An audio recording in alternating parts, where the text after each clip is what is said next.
matières premières africaines. Parce que nous donnons du travail aux Français ici. C'est nous qui leur donnons du travail ici, là. Si nos matières premières étaient transformées en Afrique, on ne serait pas venu ici. D'ailleurs, je ne vois même pas qu'est-ce qu'on vient faire ici, là. On est chauffeur de bus, on est manutentionnaire, on est quoi? On pouvait faire ça chez nous. Ok, vous êtes d'accord avec moi ou pas? Hein? Oui. Bon, l'Europe est fournie par l'Algérie. Le gaz européen vient d'Algérie. Vous êtes d'accord avec moi ou pas? Oui. L'uranium dont la France peut se vanter d'avoir l'électricité, en majorité, ça vient du Niger. On est d'accord ou pas? Oui. L'industrie de la chocolaterie, les chocolats qu'on mange, Kinder, machin, Bounty, chocolat, machin, ça vient de la Côte d'Ivoire, première puissance. On est d'accord ou pas? Oui. On est bien d'accord que le sous-sol français est vide. Oui, on est d'accord. Dans le sous-sol français, il n'y a rien. Il n'y a rien. On est bien d'accord. On est bien d'accord que c'est l'Afrique qui fournit du travail aux Français. Voilà. Alors, l'inverse, ce serait un mensonge. Ok? Oui. Alors, comment la France arrive à faire ça? Parce que la France impose dans nos pays des gens dont nous n'avons pas besoin, des dictateurs. Oui. Donc ce sont les préfets de la France qui nous tuent, qui font tout ce qu'ils veulent sur nous. Voilà, et nous fouillons, nous venons ici là.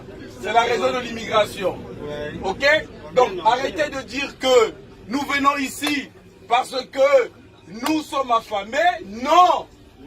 Il y a des forêts en Afrique. La terre est fertile.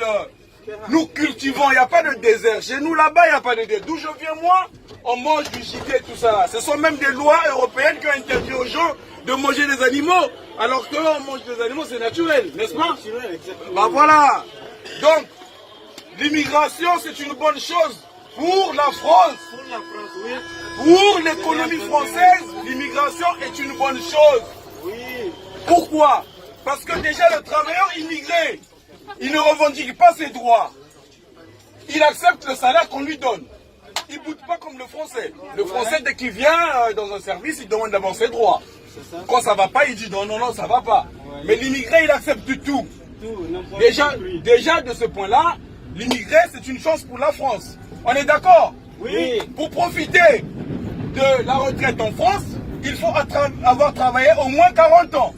L'immigré, quand il vient ici, il a quel âge? Il a déjà 30 ans, il a déjà plus que ça. Il ne va pas travailler longtemps, mais entre-temps, il travaille et il cotise. Quand il cotise, il paye pour qui? Il paye les retraités. Ceux-là qui ont déjà travaillé, il paye pour eux. Ne sachant même pas que lui-même, il va être payé plus tard. On est d'accord ou pas? Oui, on est d'accord. Ici, en France, pour être régularisé, quand tu arrives ici, c'est pas facile. C'est pas facile pour être régularisé. Les gens ont dit oui, les étrangers ils profitent du système social, on leur paye de l'argent. On ne paye l'argent à personne. Déjà, pour profiter, pour être payé, pour avoir le RSA ou je ne sais pas qu'est-ce qu'ils appellent ça, il faut avoir résidé en France aujourd'hui au moins 10 ans. Au moins 10 ans. Il faut avoir résidé ici en France au moins 10 ans. Alors 10 ans, je ne vous dis pas, ça veut dire que vous allez traîner. Vous allez dormir où vous voulez, vous allez appeler le 115, vous allez dormir dans la rue, jusqu'à ce que vous régularisez votre situation. Peut-être dans 5 ans. Vous avez 30 ans, vous avez maintenant 35 ans.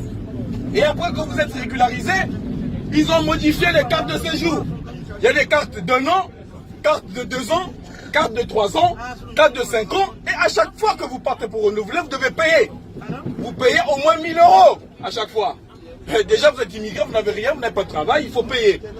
Mais vous payez cet argent-là, ça vient d'Afrique.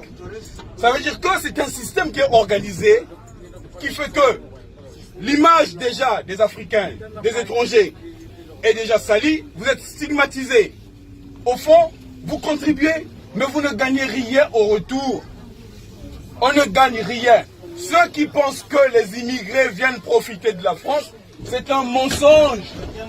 C'est un mensonge. Les immigrés ne profitent pas de la France. Au contraire, la France profite des immigrés.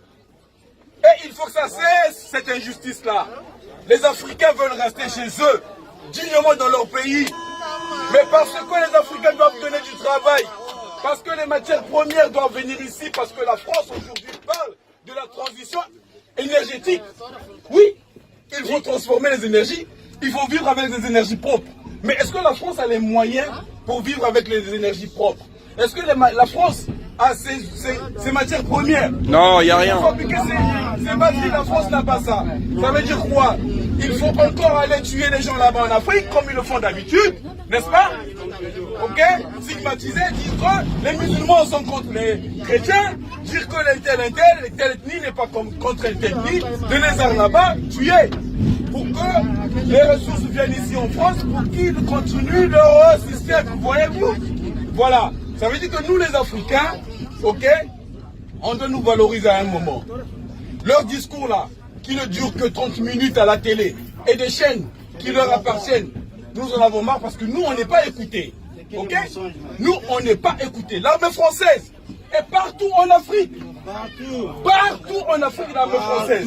Djibouti, Gabon, Côte d'Ivoire, Centrafrique, Mali. Qu'est-ce que fait l'armée française à l'étranger, là-bas chez nous en Afrique?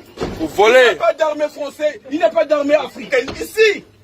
Il n'y en a pas une seule armée africaine ici. Ok? Qu'est-ce que fait l'armée? C'est fini.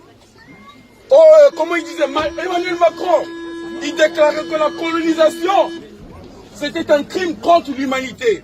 C'est quoi le crime contre l'humanité? Le crime, c'est d'avoir imposé aux Africains une langue que je parle. Le crime, c'est d'avoir imposé aux Africains une monnaie, parce que la France nous a imposé à 14 pays, aux 14 pays en Afrique, une monnaie qui s'appelle le CFA, qui autrefois était le franc des colonies françaises. Cette monnaie-là, c'est celle-là qui est à la base de la pauvreté. Les colonies anglaises ont évolué, sont les meilleures en Afrique, parce que les Anglais sont partis sur une autre politique de gagnant-gagnant. Mais la France est partie sur une politique d'acculturation, une politique qui appauvrit l'Afrique. Cette monnaie-là, nous n'en avons plus besoin en Afrique. Ok? Nous n'en avons plus besoin. Autant nous critiquons la monnaie, autant nous critiquons l'armée française en Afrique, nous n'en avons plus besoin. J'espère que vous m'avez écouté pour ceux-là qui ont prêté attention. Merci.